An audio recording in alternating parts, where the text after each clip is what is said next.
You're listening to the Paranormal Peeps on the Darkcast Network. Come to the dark side of indie podcasts with the Darkcast Network. We have cookies.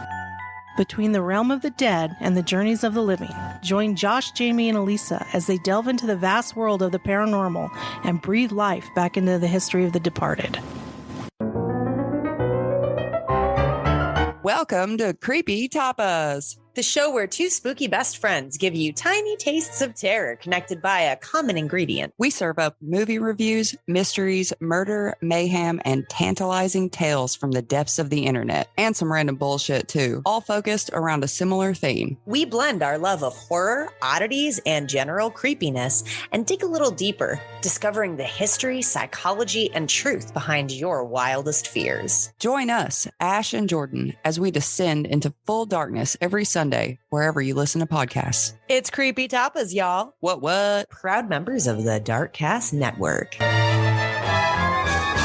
Hey, everybody. Welcome back to the Paranormal Peeps podcast. I'm Josh. And I'm Jamie. And we are coming to you from our new podcast dungeon. Yeah, so we've been on hiatus a little bit because we decided we were going to go ahead and redo the whole podcast area. Yeah, it looks nothing like it used to. Well, I don't know that they really knew what it looked like before too much. I mean, it was a big, 5-foot round table, right? With some microphones around it. With some microphones and chairs. Yeah. That's pretty much it. Yeah, nothing. And we had a backdrop, and that was it. But we've changed all of that. Yeah. We took the table away. Yeah, there's no table. No table. We got some really nice white, big, fluffy, comfy chairs. Nice rug, a new backdrop, new bookshelves with all the cool stuff up there. And this is all to get us ready so we can start doing video podcasting this year. Yeah, so you'll be able to watch it or just listen to it. Either or. Yeah. So stay tuned, everybody. It is coming to YouTube near you. Later this year. Yep, later this year. Probably after summer. Yeah, so more in the fall. All right, so let's get on to this week's topic, which for me is kind of a fun one because I remember doing a report on this in 6th grade. Yeah, I didn't. And honestly, I have no idea how I got onto this subject. Like, it was like for a science class or whatever. But we are going to talk about Chernobyl. Yeah, so we were going to do a whole episode on this, but looking into it, nobody has spent enough time there to really report any paranormal phenomena going on. Not a ton. No, very little. Not enough to do an hour show. No, there's not. No. The problem is now nobody can go there. Nope. So if you don't know, it's actually located in the country of Ukraine, and it is now currently occupied by Russian forces, and so it's an active war zone. Nobody's getting in there right now. No, wouldn't want to anyways. Exactly. Wouldn't want to. Before we get into the actual disaster and the reported hauntings, just kind of talk a little bit about how this reactor was built, just for some context. So the reactor lid is actually 50 feet thick, and coming out of it is 1,661 uranium fuel rods. That's crazy. That is crazy. So as these atoms split off the fuel rods, right, that creates a tremendous amount of heat. And that heat is used to turn the water that's inside the reactor to steam. And that steam then spins this giant turbine. Yep. And of course, if you have that much water, you got to have water pumps constantly circulating water. And then obviously you don't want to get this whole thing out of kilter, right? Because you don't want it to explode. So you have to have something to control it. And so to control these nuclear reactions, they use 212 graphite-tipped boron rods. So those act like the brake and the accelerator to a nuclear reaction. Put the rods further in, so the full length slows it down. Pull them up, the reaction starts to speed up some more. So this is going to come very crucial to understand this as we get into what happened on April 26th, 1986 at 1:23 in the morning. Yeah, I have a question. Why were they running this test at those wee hours in the morning like that? They were ordered to. Yeah, but why? Why would you do it in the morning? Like at 1:30 in the morning? It's a good question. You know what? Honestly, to me, it seems like an odd time. But there again, I don't know anything about this nuclear stuff and all that. So I don't know. Well, I think the reason why they ran it so early in the morning is because in order to run the test, we'll get into how this test works as part of the problem, but you basically have to shut the reactor down. Okay. And so obviously you don't want to shut it down in the middle of the day. People want energy. And then it's like, oh, well, guess what? You got nothing. During normal operating hours. Exactly. Okay. That does make sense. Yeah. Okay. So there are 3 key players that we are going to track throughout the story. There's Leonid, and he is the senior reactor control engineer. There's Alexander, who is the shift foreman. And there is Anatoly Dyatlov, deputy chief engineer. He's the one that's actually in charge of the reactor shift. Okay. So he's the man with the power, so to speak. As we touched on, that this was a whole part of a safety test that was actually being run. It's kind of ironic. It is ironic. Well, the interesting thing is the reason why they're running the safety test. Okay, so 1986, for those of you who weren't alive during the 80s, this was the height of the Cold War. And so obviously Russia, at this point in time, it was the Soviet Union, the USSR, and they were concerned about the safety of the reactors because they had built one in Iraq and Israeli forces actually bombed it. Oh, dang. And so they were like, well, we need to be concerned about how these reactors react in case we get hit by the Americans. Like, we got to be, careful how this stuff reacts, how the backup systems work. And so that's why they're running these tests. So it makes a lot of sense. It does make sense. The one thing that nobody knew is that this reactor actually had a fatal flaw to it. Which was? When run at low power, it became highly unstable. I wonder why. That's a good question. We'll talk about what actually happens in the reactor, but I think it's because it's kind of like taking those top fuel dragsters. Like, you want them running at high RPMs, high speed. And when they start running lower, they get kind of funky and they can start blowing rods and engine parts and stuff. So it's probably kind of a similar like that. It's like taking out your hot rod and trying to do 5 miles an hour with it. Why own a hot rod at all then? Right? Exactly. Okay, so we're going to start at 12:31 in the morning. We get into an argument. So Leonid actually tells Dyatlov that, hey, you want us to do this safety test at 200 megawatts. But in reality, this test is supposed to be run between 700 and 1,000 megawatts. And obviously, Dyatlov, being the individual in charge, doesn't really care for that too much. It sounds like it's more of a I'm in charge and you will not question me.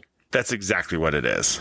So he tells him, look, if we run it at this lower temperature, we're going to save water and there's no risk. So we're just going to go do it. Famous last words. Right?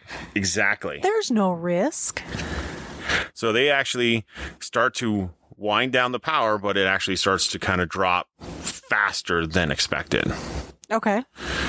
So at 36 after midnight, we start getting alarms saying the water levels are dangerously low in the reactor. Funny thing is this is a pretty common alarm that they're dealing with. And so they don't actually think anything of it. They kind of overlook it. They overlook it. But the water's meant to keep the reactor cool. Yep. And to keep things flowing. 2 minutes later, the reactor comes to a complete halt. So the power drops so fast that the reactor basically shuts off. This actually really makes Dyatlov mad and now sets up the course for what actually ends up happening.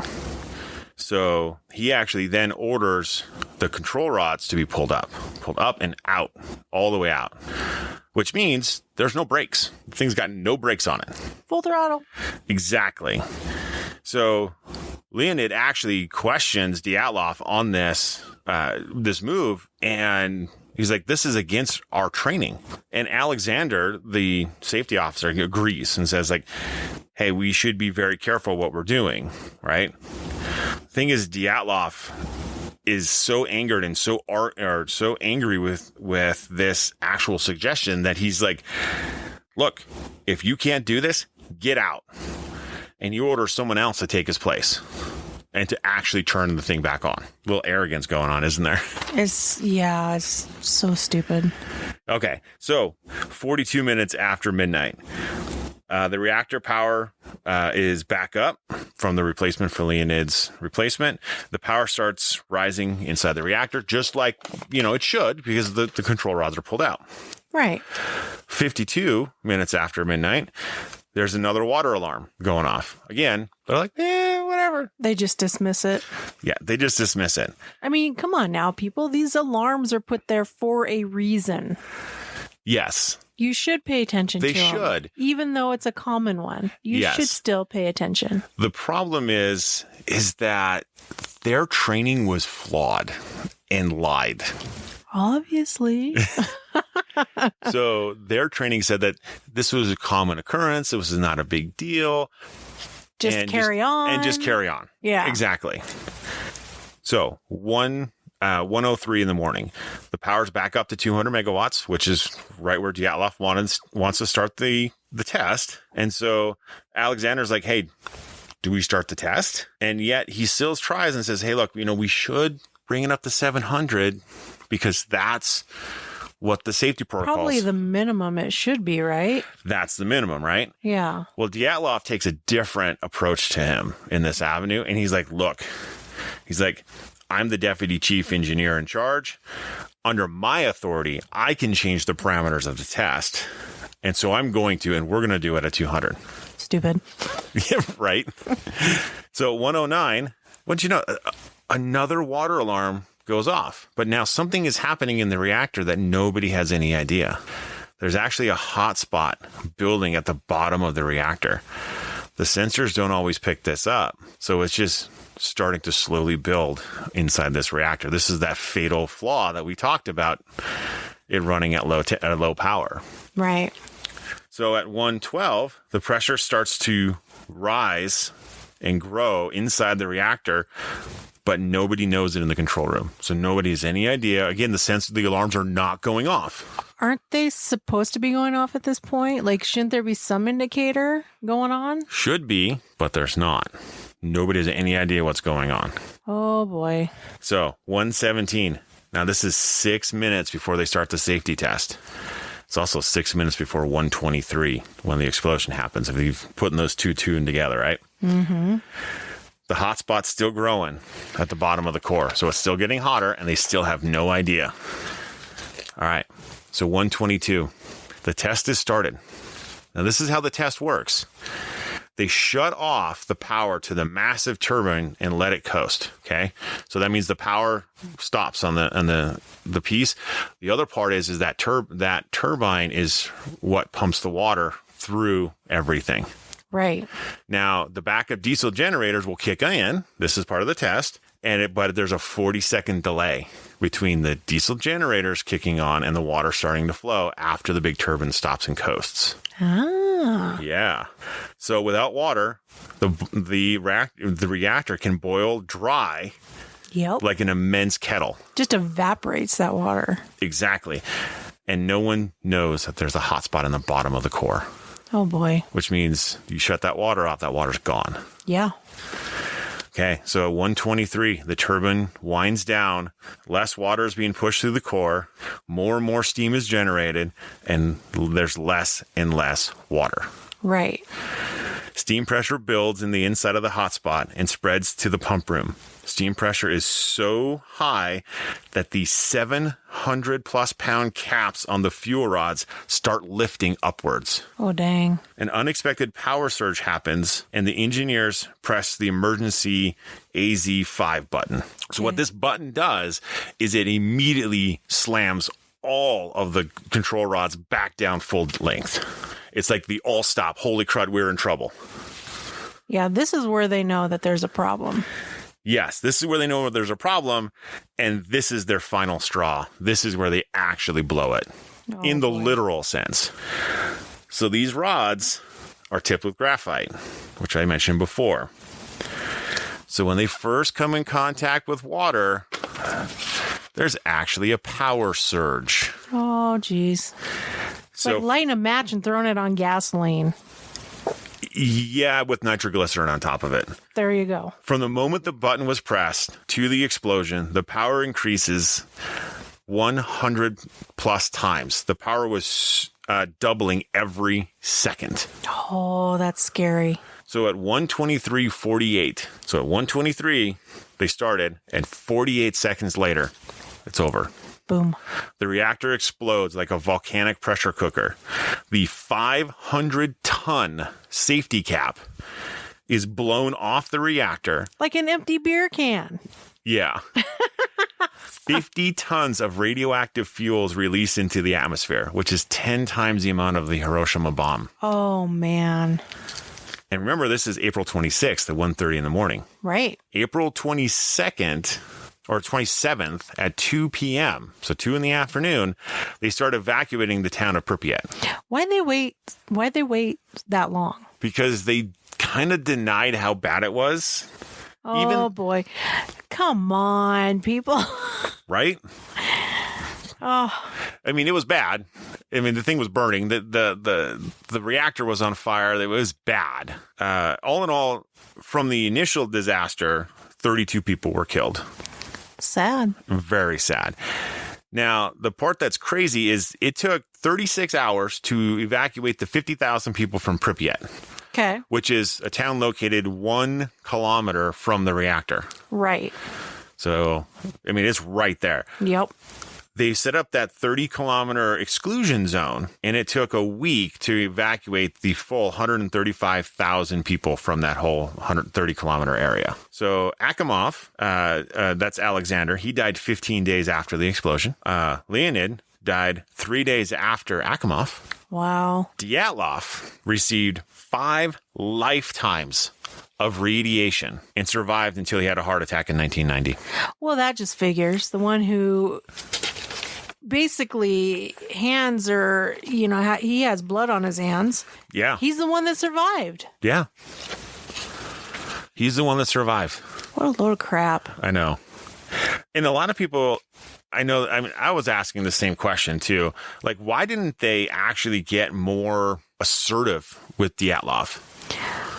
Right? Why didn't they just really stand up to him, right? Well, what if it was like is it because it's a different culture and you don't question your superiors? Well, it's part of that, right? It's part of obviously they're part of the Russian government and those pieces, right? Right. But there's also another piece to it. To be a nuclear engineer at the time, it was super highly prestigious and it was really well paid. I'm sure. So they and their families got to live in Pripyat, which is, really close to the reactor. The shops were well stocked. They had that amusement park. And while the people of Pripyat didn't have to worry about necessities, the average Soviet citizen at the time had to worry about housing, food, clothing, medical service, all of these things. And so if they were to disobey and get really bad in trouble, they'd lose this beautiful lifestyle. And most of them would probably get sent to Siberia. Better than losing your life, I suppose. I don't know. Well, but I guess it depends on who you talk to. Exactly. And one of the other flaws to this whole thing is that the reactor was rushed. So reactor number 4, that safety test wasn't supposed to be run that night. It was supposed to be run before the reactor opened. Oh, so they messed up there too. They messed up there. Well, why? Right? Because even the KGB warned that there was issues with this reactor, but that was pushed away. Even the KGB couldn't touch this, which is amazing considering how strong the KGB was during the Cold War. But the director and his senior managers, they wanted to rush the reactor opening. They and their bosses got big bonuses, and so they pushed safety around second. All for greed. Yeah. So there were accidents that were covered up. Incorrect materials were used. One good example of this is the roof over the reactor, the reactor building, supposed to be made of fireproof materials. Well, that was going to take time to get these materials. So they used combustible materials instead. Oh my gosh. Where do you start with the stupidity? Exactly. The list, it just keeps growing. The list keeps growing. Yeah, exactly. So that's the accident as it was. Okay, so on to the paranormal part of this. Most of these stories are going to be really hard to collaborate with, right? Because one, it's been an exclusion zone, so people who go in there aren't supposed to be there. Right. And other stories, the people who would know are dead. So it's kind of this mixed bag of like, what do you believe? Is it legend? Is it paranormal? Like, where do we go from there? But the reportings are there's shadowy figures that are said to lurk in the decay, which, okay. Yeah, we can give that, right? There's screams, shouts, and strange noises that are said to be heard from empty buildings. Okay, now I can understand that. Think about this. Think of the level of panic that people had. Yes. Okay. That sort of emotion to that extent, I think that would imprint on the environment. So they may be residual, but you're still going to hear them. Yeah. Right. And I could definitely see that being the case. Yeah, I can too. Now, there's also been reported moving shadows and mysterious lights or figures that have been reported in front of vacant windows and reportedly have been photographed. Now, with that one, I actually read an article. It was on this website called Medium. It's a blog website where people can just write articles about different things on there. And so I read a long article about a person who did take a tour there because they had tours up until recently. And they were there. And they were up looking up at a 3rd-story window, and something was walked in front of the window and walked back. When they went to go check out that building, you couldn't get to the 3rd floor. Ooh, so yeah, good question is like, what was that? Exactly. And so this last one, which is kind of the most ironic and interesting one of it, it's reported that there was a terrifying creature that rose above Pripyat in the days leading up to the disaster. Right? It was said to be a hideous humanoid with giant wings, a black headless body, and glowing red eyes. It was called the Black Bird of Chernobyl. Wait a minute. If it is a headless body, how does it have glowing red eyes? I don't know. But like, are you sure it wasn't like glowing red nipples? I mean, because where's its head? How can you say it had glowing red eyes when you said it's headless? It had it in its clavicles. Oh my. This is so... Okay. Well, what's interesting is the actual description of this creature has been linked to the description, some of the descriptions of Mothman. Very similar descriptions of Mothman. But Mothman isn't headless. Some people claim it is. I don't know that I've heard that.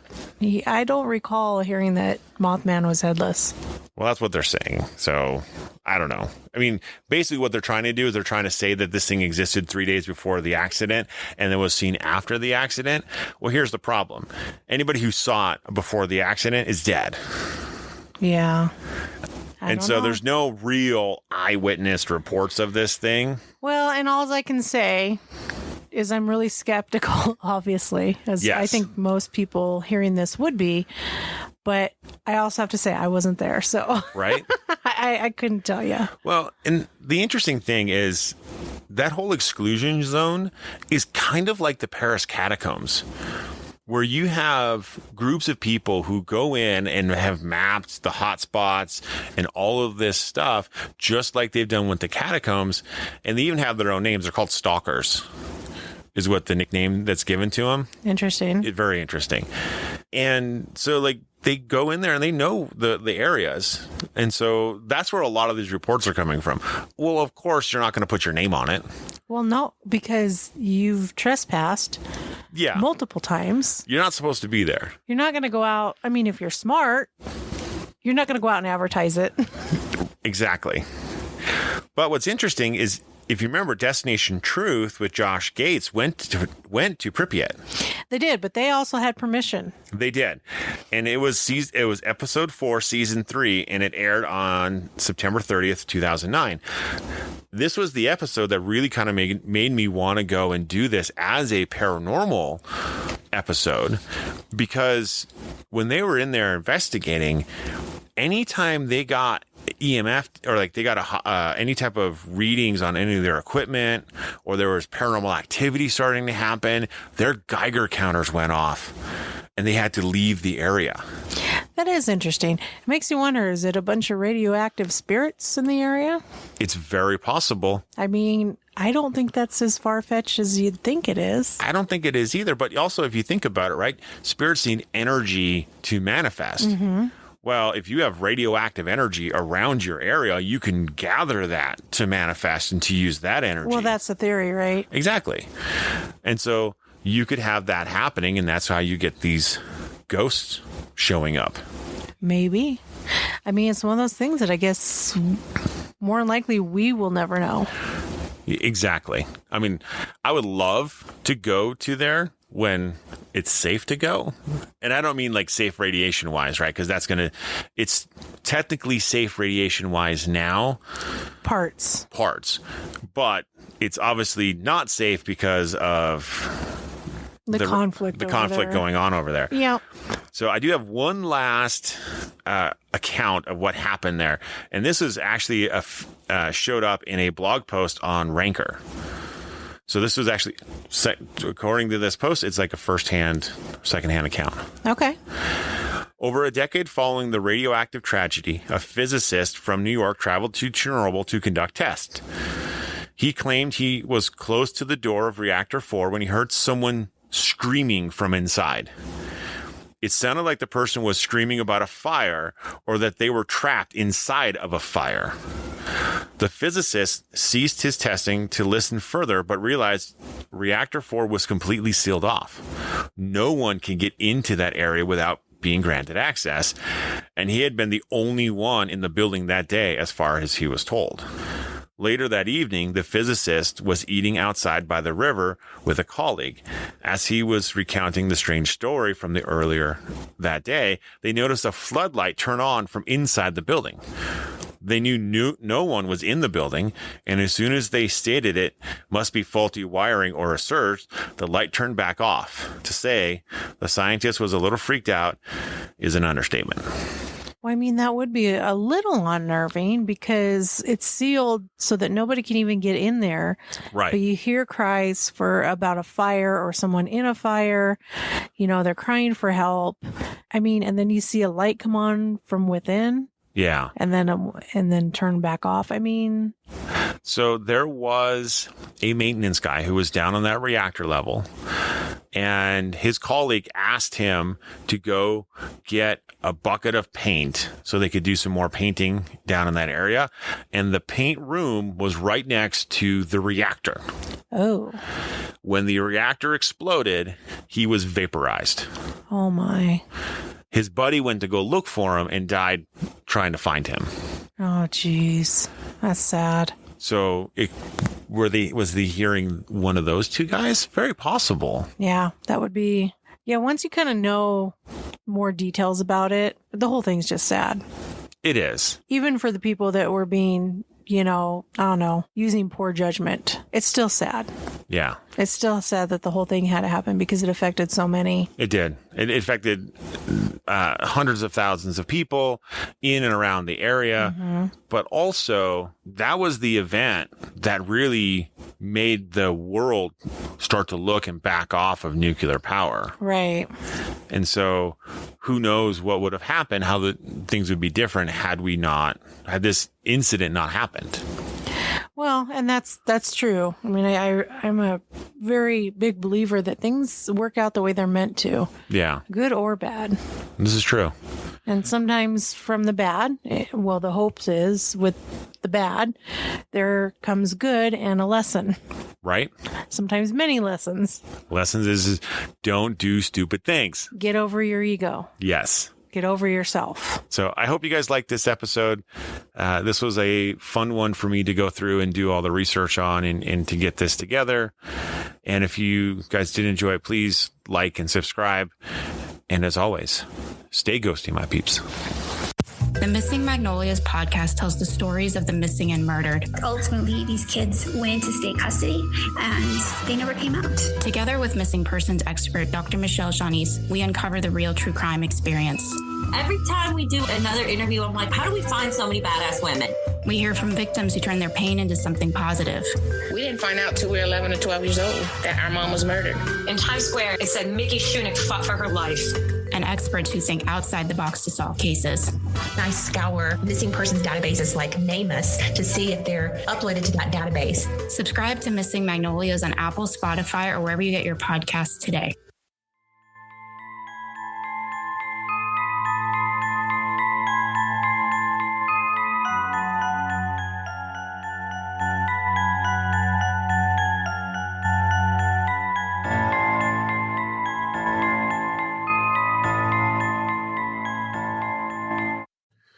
Thank you for listening to the Paranormal Peeps podcast.